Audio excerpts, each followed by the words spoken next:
Olá, sejam todos muito bem-vindos, muito bem-vindas a mais um Alesp Cidadania. Hoje nós vamos falar sobre salas multissensoriais. Você sabe como isso funciona? Para que serve? Enfim, a gente vai trazer uma série de iniciativas, a começar pela iniciativa do Instituto Cuidare. Para falar sobre isso, tenho aqui Kátia Rocha, fundadora do Instituto, e também Cecília Schuckmann, pedagoga. Sejam muito bem-vindas, obrigada. Vamos lá, Kátia, começa explicando para a gente como foi fundado o Instituto Cuidare, quando foi fundado e de onde veio essa necessidade? Bom, eu vou primeiro ter que contar um pouco de mim. O Instituto Cuidare, ele já existia dentro do meu sonho há muito tempo.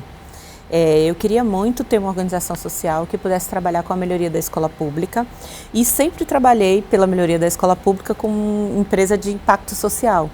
Mas chegou um momento na vida que eu fui avó. Isso mexeu muito comigo e me colocou no lugar de dizer, eu preciso contribuir com a sociedade de uma forma mais intensa. E aí nasce o Instituto esse ano, mas já com um projeto bem grande, que é um projeto que atende 55 escolas e eu vi meu sonho realizado. E descobri também que não é só o meu sonho, é o sonho de muita gente. Então a gente tem um conselho bem amplo de pessoas voluntárias que me ajudam a fazer esse sonho de melhorar a escola pública. 55 escolas públicas ao redor, ou seja, pelo Brasil inteiro? Pelo Brasil inteiro. Nós estamos em 55 escolas públicas no Brasil inteiro. Uma delas fica na Argentina. A gente teve o desafio de falar outra língua e entender o que acontece nas escolas públicas na América do Sul, porque é muito comum o problema que nós estamos vivendo hoje em relação à alfabetização. Então, a pandemia nos deixou muitas dores e essas dores não foram só dores do Brasil. Foram dores que todos estamos sentindo na questão da educação e na formação de leitores e na melhoria mesmo e até do retorno das crianças para a escola. Então, nós estamos em 55 escolas, essas escolas em sua maioria são escolas rurais, né? A gente tem um trabalho muito forte com a escola rural e indígenas e quilombolas. Temos duas indígenas, inclusive uma delas do estado de São Paulo, aqui na aldeia Crucutu, onde temos um CECI, que é um trabalho muito bonito, e outra na região centro-oeste e mais um quilombo que fica perto da Bahia. Cecília, explica pra gente qual é o benefício todo, então, que é revertido para essas crianças, para esses jovens, por meio de toda essa ação feita pelo Instituto Cuidare. Então, no que diz respeito à leitura, né, nós entregamos bibliotecas, né, e livros para esses espaços. E também temos um projeto de mediação de leitura. Então, os livros lindos, maravilhosos, que as crianças recebem num espaço adequado para elas usufruírem desses livros, para elas poderem ouvir as histórias, brincarem com esses livros, um espaço adequado que é entregue, né, para essas escolas, com, além de livros, também brinquedos. Então, esse espaço, ele vira um espaço de lazer. Esse aprendizado passa a ser um aprendizado com alegria, né? Não um trabalho utilitário, mas um trabalho pelo prazer. E esse trabalho pelo prazer de eu quero ler esse livro, eu quero brincar com esse brinquedo, eu quero sentar nesse puff gostoso, eu quero deitar nesse tapete gostoso e ler esse livro, é o que atrai a criança para o encontro com as histórias dos livros, né? E esse educador que é um mediador, que faz a nossa formação e que se coloca nesse lugar de apresentar o universo da leitura, o universo dos livros, dessas imagens lindas que criam, né, novas camadas na história e que as crianças gostam tanto. E o que você percebe, principalmente de impacto ou de modificação nessas crianças à medida que elas vão tendo contato com todas essas ações, essas atividades? Bom, toda criança que se torna, né, uma leitora, ela se torna uma leitora do mundo. Ela consegue se perceber melhor, se entender melhor, ela consegue entender se ela está sofrendo uma violência, ela consegue falar sobre isso, ela consegue entender o que o mundo precisa, ela consegue identificar coisas no mundo e ela consegue ler como mudar, como atuar nesse mundo, né? E as histórias, né, principalmente a boa literatura, né, ela traz uma coisa que é essencial na educação, que é a fantasia, né? Sem a fantasia, sem a imaginação, a gente não resolve nenhum problema no mundo. Então você pode saber tudo sobre ciência, até os melhores cientistas do mundo falam isso. Mas se não tiver a imaginação, eu não soluciono problemas no meu entorno e, claro, quando eu cresço na minha profissão em um âmbito maior. Kátia, quantas crianças são impactadas? E são só crianças ou jovens, adultos, adolescentes? Sim, hoje nós temos mais de 29 mil crianças impactadas. E tem algo muito positivo que a gente conseguiu acompanhar nos últimos 3 anos, porque embora o Instituto tenha 1 ano, nós já estamos trabalhando há 3 anos. Então, nós percebemos o aumento do IDEB em 0,2% nas escolas onde nós montamos os espaços de leitura e esses espaços lúdicos, né? E eu acho que isso também é um resultado, né? Porque nós sempre pensamos, vamos desenvolver esse investimento social dentro da escola, criar parquinhos. As escolas não têm parque, né, para as crianças brincarem, todas as que nós estamos não têm. Então, desenvolver um parque escolar, desenvolver uma biblioteca, montar uma sala sensorial, desenvolver um jardim sensorial. Todas essas ferramentas melhoram a qualidade da escola e nem sempre a escola tem recursos financeiros para adquirir esses bens. Então acaba que nós estamos criando, junto com o poder público, não fazemos isso sozinho, junto com a comunidade escolar, né, os pais, o cuidador, né, os avós, a família. Nós estamos criando escolas que são escolas modelo e autônomas e que essas escolas, elas apresentam para nós o que é a escola do futuro, que é uma escola possível, né? Eu sempre falo que não existe a escola perfeita, a escola é possível, é a escola que a gente sonha junto. Não vamos ter as melhores escolas do mundo e buscar ser a melhor das melhores, isso pode ser um sonho nosso, mas ela já é muito boa. E eu sempre falo no Instituto que, para mim, o que nós temos que fazer todos os dias é valorizar o que temos na escola. Temos uma escola pública hoje no Brasil, uma escola pública muito rica, uma escola que busca se desenvolver dentro das condições que possui e que precisamos entender que a educação é responsabilidade de todos, segundo a Constituição. Ela não é responsabilidade só do governo federal, ou do governo estadual, ou do município. É de todos nós. Isso também foi uma motivação para montar o Instituto. E dizer, vem comigo, eu também não vou acertar todas as vezes, mas nós vamos juntos com a escola e valorizar essa escola, dizer o quanto ela é bonita, contar para a criança que a escola dele é boa, né? Como é triste dizer todos os dias que a escola é triste, que a escola é suja, que a escola é feia. Eu acho que a gente vai ter que partir do ponto positivo, de dar para a escola afeto e empatia. Para os educadores que estão lá todos os dias trabalhando, eles precisam de nós, eles precisam de mim, precisa de você, precisa de todos, dos pais, das famílias, e isso é responsabilidade nossa, não é responsabilidade só do poder público, é nossa. Então, eu acho que eu abracei muito isso e eu acho que vou passar mais uns 20 anos trabalhando com escolas. Cecília, como aproximar, né, ou como esse modelo aproxima essas crianças no momento pós-pandemia, que a Kátia trouxe para a gente, né, onde esse momento pós-pandemia revelou muitas dores realmente que a educação tinha, mas principalmente acentuou ainda mais a questão da evasão escolar. Então, quer dizer, você ter essa visão da escola, né, do ambiente hostil, torna tudo ainda mais difícil. Quando você cria esses espaços, né, e trazendo justamente a escola como um lugar gostoso, afável, de afeto, é um movimento contrário, né? Realmente as crianças voltam por outros motivos. Como isso tudo que é desenvolvido pelo Instituto Cuidare muda essa realidade que a gente vê hoje, né, na educação? Então, Mariana, é isso. O que a gente leva para a escola, né, é esse espaço. Aprender é muito gostoso, é muito prazeroso, né? E a gente leva essa possibilidade. Estar junto é prazeroso. A escola é um aprender coletivo. Estar junto, valorizar essa professora, valorizar os saberes dos educadores e das educadoras, que são muitos, né? Isso é a escola, tudo isso é a escola. A escola não é só um material, não é só ciência, a escola é ciência, é arte e é brincar. Sobretudo na primeira infância, o brincar é o grande aprendizado. É onde eu aprendo a me relacionar com o espaço, com as pessoas. É onde eu formo essa casa-corpo né? Eu aprendo a me equilibrar no espaço, eu aprendo a me virar porque eu subo numa árvore, porque eu desço no escorregador, eu aprendo no gira-gira que um quer ir mais devagar, o outro quer ir mais rápido. Quando eu tenho um espaço para brincar junto, eu também me socializo, né? Eu aprendo o que eu vou estudar lá em física, lá no outro ano, se eu não vivi no meu corpo, fica sem sentido, fica um saber vazio, né?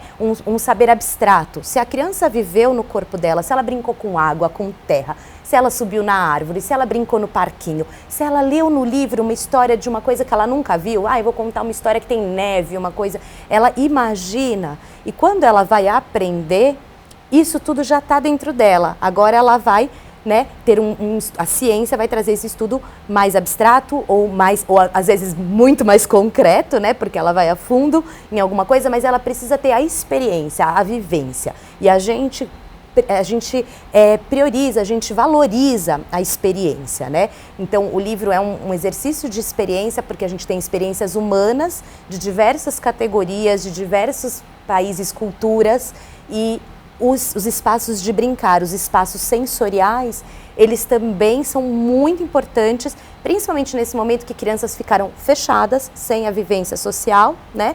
E também muitas crianças ficaram fechadas sem a natureza, né? Dependendo do lugar. Claro que nas escolas rurais elas têm isso mais ao alcance delas, né? Mas quando elas vão para lá, elas têm essa oportunidade de se socializar e de viver essa variedade que a escola está proporcionando de experiências. E aí, Kátia, quando a gente fala em estado de São Paulo, né, especificamente, é normal que a gente acabe voltando o nosso olhar, o nosso pensamento muito para cidades grandes, para as grandes metrópoles, mas a verdade é que o estado de São Paulo, especificamente, ele é formado mais de 85% por áreas rurais, por zonas rurais. Então, justamente esse movimento, né, que o Instituto Cuidare faz, de levar tudo isso, né, todas essas ações, muito mais para zonas rurais, que são muito mais carentes em estudo, é extremamente importante. E aí vem uma outra coisa também, que é a inclusão. Sim. Com as salas multissensoriais. Sim. São salas que essas crianças, nem nas grandes metrópoles, muitas vezes, podem ter contato com isso, quanto menos numa zona rural, né? E aí vem a importância desse lado do projeto também. Sim. Eu acredito que o poder público ele tem grande responsabilidade sobre a questão da educação, sabe? E essa escolha, por exemplo, que nós fizemos da Escola Rural Benedita Vieira para a implementação da nossa primeira sala sensorial, ela foi pensada justamente por causa de uma aluna que tinha paralisia cerebral muito grave, ela não se movimentava mesmo, e a mãe com muito medo de levá-la para a escola, porque poderia ter algum tipo de dificuldade mesmo, e ela conseguiu levar para a escola, então o poder público contribuiu para que tivesse um atendimento, um apoio para que ela pudesse levar para a escola, e quando nós montamos a sala sensorial, um ano depois, quando voltamos, ela já estava falando algumas palavras, né? Ela já estava movimentando o corpo em partes que ela não movimentava, porque a paralisia dela era extremamente severa. E isso tudo graças à sala sensorial. Quando ela ia para a sala, ela fazia uma festa, ela ria muito, ela expressava a alegria de estar naquele ambiente. Era um ambiente de aprendizagem dela. E também dos outros alunos. Os alunos passavam lá para ver o trabalho e ela foi extremamente acolhida na escola. E o bonito é contar que depois disso, 20 alunos foram matriculados nessa escola, com características parecidas, não tão severas talvez quanto a que ela tinha, mas foram incluídos na escola. Então, essa inclusão é o nosso desafio hoje. Eu acho que incluir e trabalhar a diversidade é o desafio da humanidade hoje. Né? Todos os dias nós temos que lidar com a questão do pensar diferente, do agir diferente, do sentir diferente. Então, eu fico muito feliz quando conseguimos fazer essa inclusão, trazer alunos para a escola, né? E fazer com que eles se sintam queridos e acolhidos na escola. Então, foi um desafio. Existe um desafio maior que eu posso contar para vocês. A partir de agora, nós vamos ter capacitação. Já temos 2 formações feitas por professores doutores na área. Uma sobre alfabetização, e formação de leitores. A segunda é sobre contação de histórias, né? Porque às vezes a gente não sabe contar histórias e é preciso um pouco de técnica para isso, embora a maioria das pessoas tenha um contador de histórias nato no coração, mas precisa de técnica. E o próximo curso que nós queremos fazer no Instituto, hoje a gente já tem 1000 alunos que fizeram o curso online, tá? É online, fica lá na página do Instituto, você pode acessar e fazer gratuitamente. Agora o nosso próximo curso é diversidade mesmo, é para trabalhar a inclusão. Dos 1000 alunos, 150 alunos pediram o curso de inclusão e para falar sobre TDAH, para falar sobre autismo, para falar sobre como ele deve agir. O professor está precisando muito desse acolhimento hoje, sabe? Esse é um sentimento que eu tenho. Então, inclusão tem a ver com incluir o professor, incluir a família e criar formações que a nossa vai ser uma florzinha plantada em algum lugar, né? Uma semente. Mas eu acredito que o poder público cada dia mais vai olhar com carinho para esse tema e ter mais formação para os professores sobre essa temática, né, tão necessária. Antes da gente entrar nessa questão da inclusão do todo, realmente que é do professor e da família também, né, para além do aluno, eu queria voltar um pouco na sala sensorial que você comentou com a gente. Primeiro, explicar realmente como ela é composta, para que as pessoas que nos acompanham de casa possam ter ideia do que é uma sala sensorial. E aí, no segundo momento, eu gostaria que vocês comentassem com a gente como que é afetado esse realmente aprendizado, Cecília, dessa criança. Como a Kátia citou pra gente, né, que foi percebido 1 ano depois uma série de avanços nessa garota, né, como realmente esses elementos que compõem essa sala sensorial conversam com esse aprendizado. Kátia.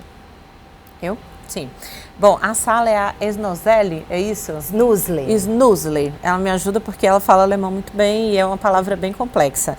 Bom, a sala é assim. Bom, eu já estive na sala, fiquei encantada. Por mim, eu ficaria lá. A sala, ela tem uma cama de bolinhas colorida, que vem luz por baixo. Ela tem aromas diversos. Então, eles trabalham com a aromaterapia.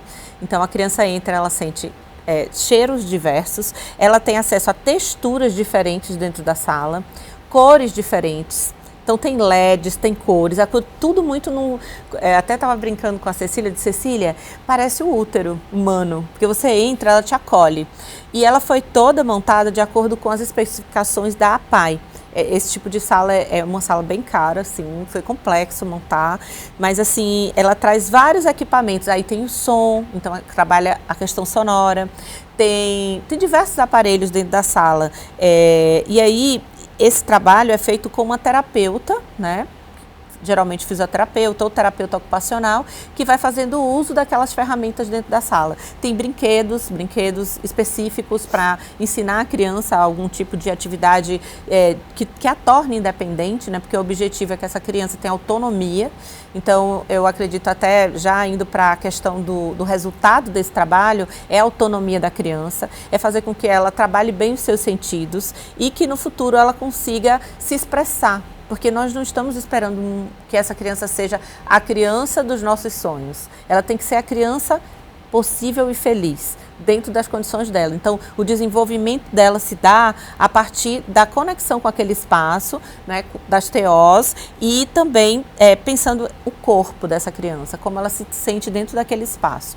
É um espaço incrível, muito bonito, acolhedor, e até a temperatura é pensada no espaço, né, para que acolha essa criança que está lá. E os professores também são trabalhados para que eles consigam utilizar a sala como espaço de aprendizagem, tá? Então, o que eu posso dizer é que a melhora, ela se dá ao longo prazo, com muitos profissionais envolvidos, uma equipe multiprofissional e com muito apoio da Secretaria de Saúde dos municípios, porque não é só uma questão de aprendizagem apenas, é uma questão de conexão com a área de saúde e que faz o atendimento na sala. Cecília, é realmente uma sala, então, que ela fomenta todos os lados sensoriais dessa criança, né? Pela descrição da Kátia. Agora, como que isso conversa com o aprendizado, que é um pouco da que a Kátia começou a falar? Perfeito. Então, Mariana, quando a criança, entre aspas, tá bem entre aspas, padrão, né? Ela tem as fases do desenvolvimento dela, né? Passam por essa saída desse útero, né? Esse contato primeiro com a família, mãe, pai, né? E aos poucos, ela vai se apropriando do corpo dela. Ela começa a brincar com a mãozinha, ela conhece a mão, né? Ela vai balbuciando alguma coisa, vai ouvindo sua voz, vai experimentando, vai ganhando musculatura, vai ouvindo, né? Os adultos e imitando. Isso vai mobilizando músculos para ela conseguir também falar, se expressar. E depois ela começa a querer ficar em pé. Ficar ereta já é um passo enorme do aprendizado humano. Quando ela fica ereta, ela quer conhecer o mundo, ela quer começar a andar, né? E a gente acha assim, andar é uma besteira. Não é uma besteira, né? O andar, ele faz, né, através do movimento cruzado, também os dois lados do nosso cérebro, esquerdo e direito, também se comunicarem, né? Então, por exemplo, se eu fico num apartamento, aí eu vou para o carro, aí eu vou para uma escola que só tem carteira, eu não experimento esse andar, eu não faço algumas conexões. Quanto mais a criança brinca, se movimenta, ela vai, né, anda, caminha, brinca, sobe, experimenta espaços diferentes, pedra, coisas altas, grama, lama, ela vai adquirindo todo um repertório, né? Acontece que crianças que têm necessidades especiais, às vezes não conseguem fazer todo esse caminho, né? Não tem uma possibilidade fisiológica que as permita fazer esse caminho.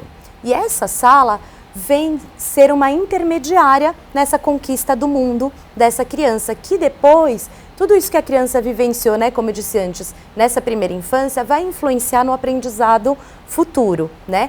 Então, por exemplo, tem uma coisa linda que aconteceu, uma experiência muito bonita com a utilização dessa sala, né? Tem crianças que têm algumas questões com o tato, com água ou com terra. E tinha uma criança que tinha uma experiência difícil com a água. Se ela estava no carro da mãe e começava a chover, ela já entrava em pânico, gritava. Era uma experiência muito difícil com a água. Com a experiência na sala, que tem tubos de água coloridos e que ela via e admirava e começou a gostar daquilo, ela passou depois para uma sala sensorial já com elementos da natureza de verdade. Então ela pôde pegar uma mangueira e molhar a mãozinha. Ela criou essa coragem para se relacionar com o elemento água, né? Então, crianças com necessidades especiais e não só, né? A gente sabe que hoje são muitas crianças, todas têm sua particularidade, seu modo único de se desenvolver, né? E essa sala pode ser benéfica para muitas crianças, né? Inclusive a gente sabe, esses elementos da natureza que estão nos espaços sensoriais e jardins sensoriais, hoje são usados até em grandes empresas. Quando a pessoa está muito desgastada, ela vai, tira o sapato, pisa na terra. A gente sabe que isso revitaliza, acalma, eu consigo trabalhar depois com mais calma.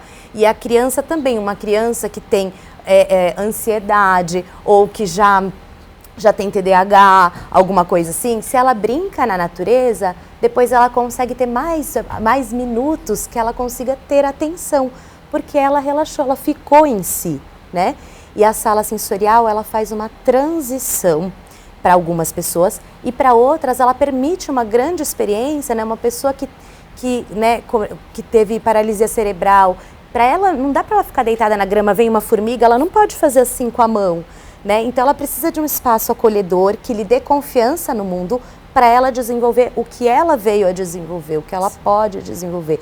Então, assim, é uma coisa muito especial, gente, mesmo para poder acolher e a gente trazer todo mundo para a escola, né? Esse espaço maravilhoso de encontro, né? Um espaço de encontro, que é tão sagrado, né? Legal. Cecília, Kátia, nós vamos fazer um rápido intervalo. Daqui a pouquinho a gente volta com o segundo bloco do Alesp Cidadania. Até já. Obrigada.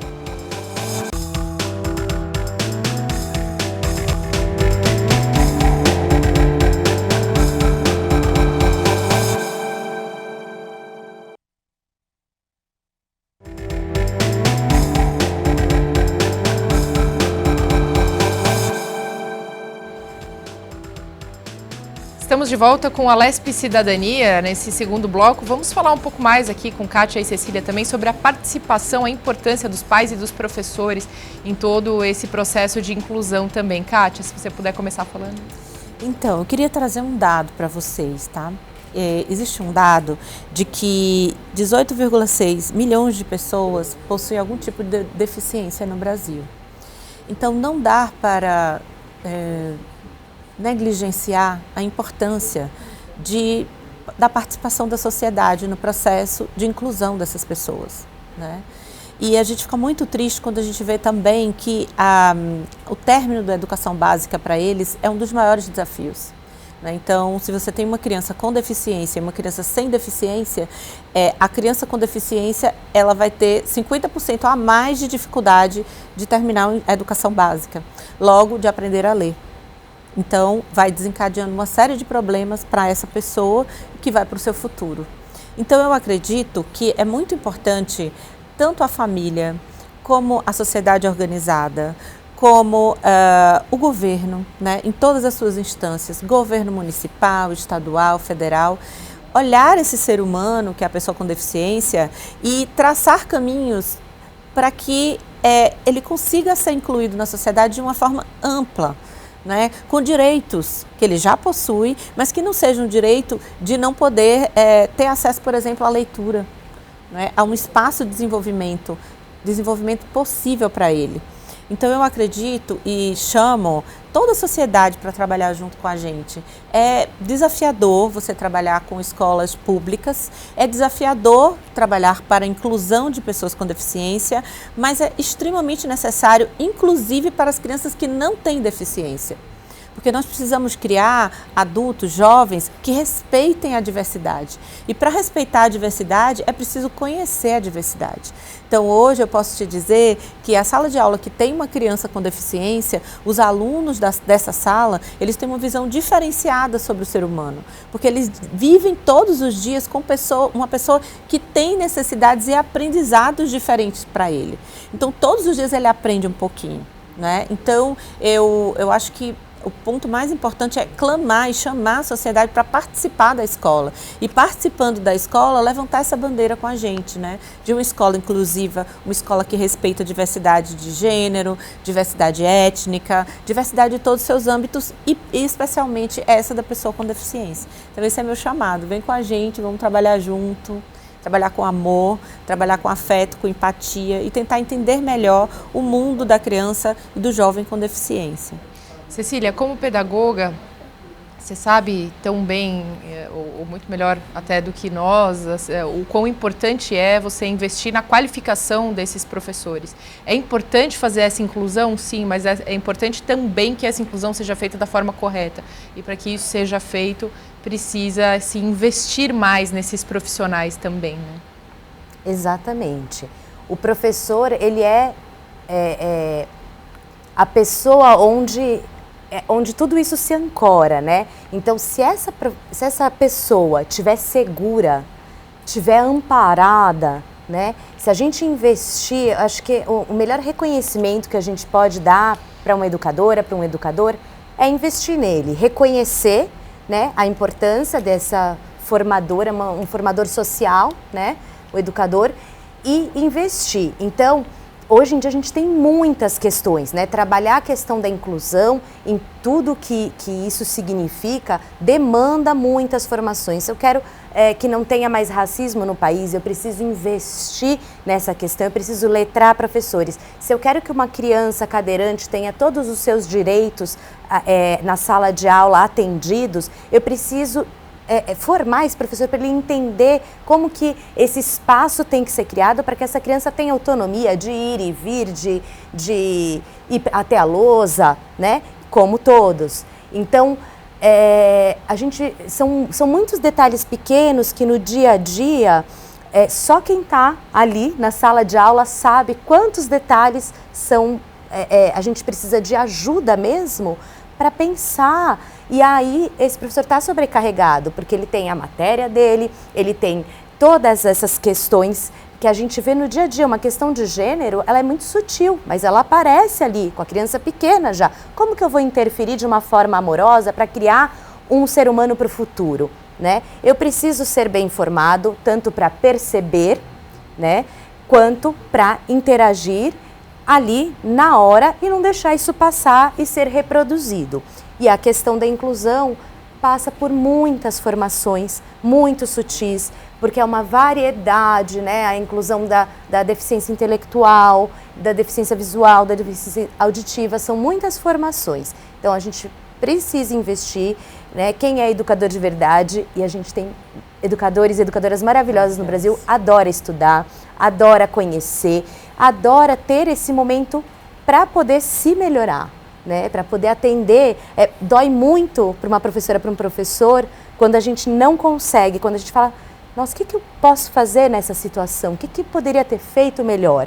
Né? Dói quando a gente não tem essa ferramenta. E é a maior alegria de um professor, e o professor adora sentar e contar histórias e contar, nossa, eu fiz isso e essa criança conseguiu falar, conseguiu escrever, começou a aprender uma conta, né? Começou a saber dividir, multiplicar. Então é muito gostoso, né? Educar é um presente, quem é educador sabe disso. E a gente precisa dessas formações. E aí, só para corroborar o que vocês têm falado, aqui na Assembleia Legislativa tem um projeto de lei de número 987 de 2023 que determina, então, a criação dessa sala de integração sensorial que nós falamos até agora para pessoas com transtorno do espectro autista, transtorno do déficit de atenção com hiperatividade e outros transtornos de comportamento no estado. Então, quer dizer, já é uma tendência que vem acontecendo em termos educacionais no estado de São Paulo, e aí o Instituto vem mais uma vez de encontro a essa política que já tem sido implementada. Nós agradecemos demais a participação de vocês hoje no Alesp Cidadania de hoje. Foi um prazer. Todo nosso. Estamos muito felizes. Muito felizes de estar com vocês e de saber que a lei seja cumprida, que cada vez mais nós tenhamos a presença dessa criança, né, mudando o mundo dentro da escola e tendo um espaço específico e qualificado para que ela possa aprender. Nós é que agradecemos. Kátia, Cecília, foi um prazer, obrigada. Muito obrigada. Muito obrigada a você de casa também que acompanhou a Alesp Cidadania até aqui. Você já sabe, a gente se encontra ao longo da programação. Até mais.